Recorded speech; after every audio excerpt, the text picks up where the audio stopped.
Hi, my name is Jake Nelson, and I decided to cover the British Petroleum oil spill in the Gulf of Mexico for my student presentation. This is the largest oil spill in the U.S., with tens of millions of gallons of oil being spilled. The spill comes from an underwater oil gusher that resulted from the Deepwater Horizon explosion that occurred on April 20th, 2010. The spill is ongoing, and although there is a lot of uncertainty, it is estimated that oil is being spilled at approximately 35,000 to 60,000 barrels a day.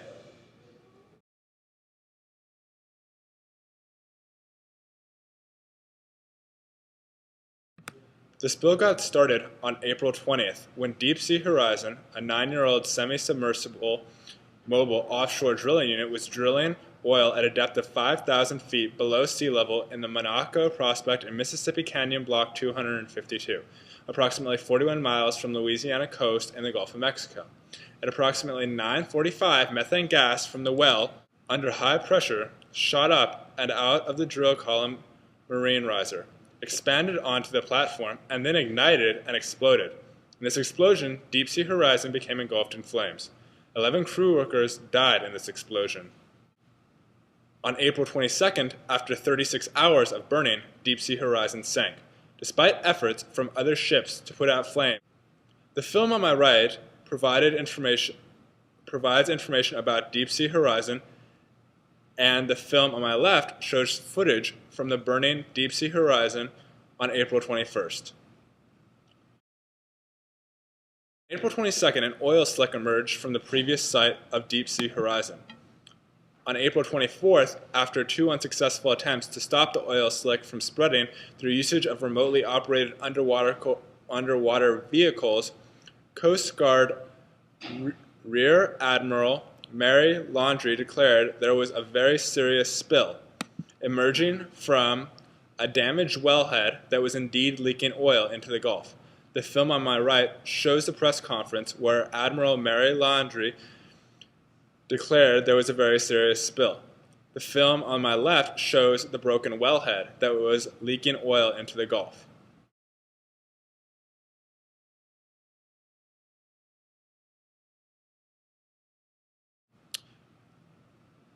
As previously mentioned, it is very difficult to estimate the spill rate. However, it is estimated that approximately 35,000 to 60,000 barrels of oil each day are leaking into the Gulf.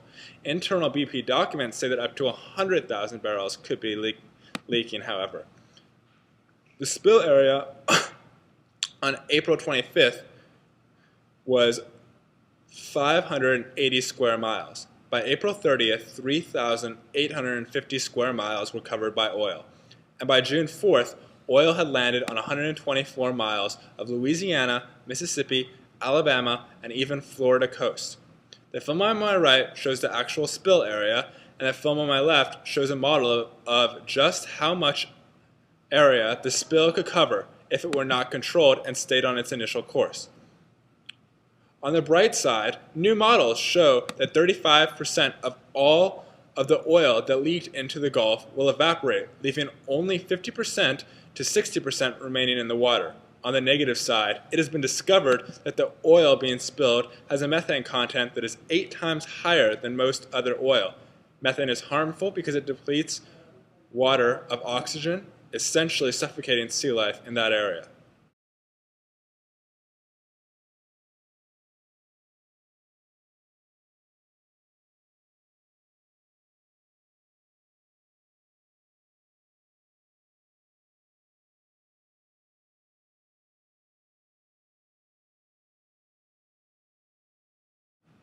The leak began and persisted because of consistent failures in safeguard procedures and processes.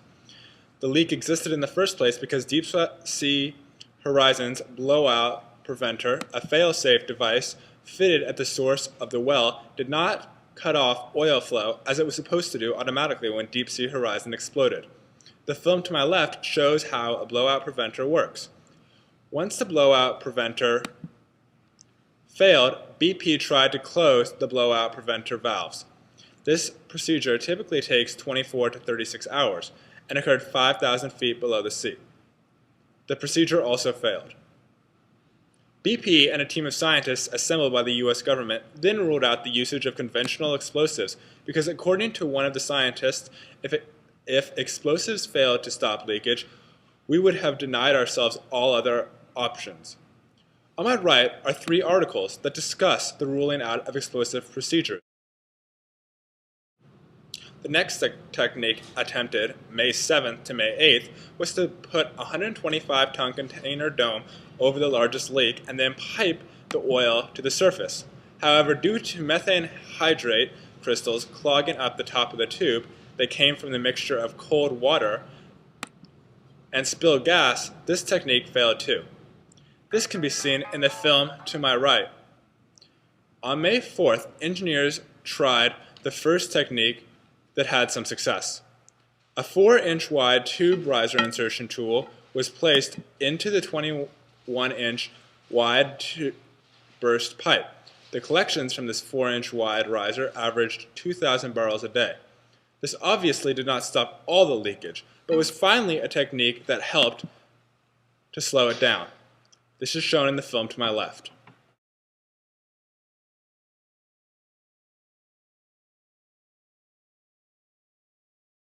The final technique, which is currently being employed, is the Lower Marine Riser Package, LMRP for short, cap containment system.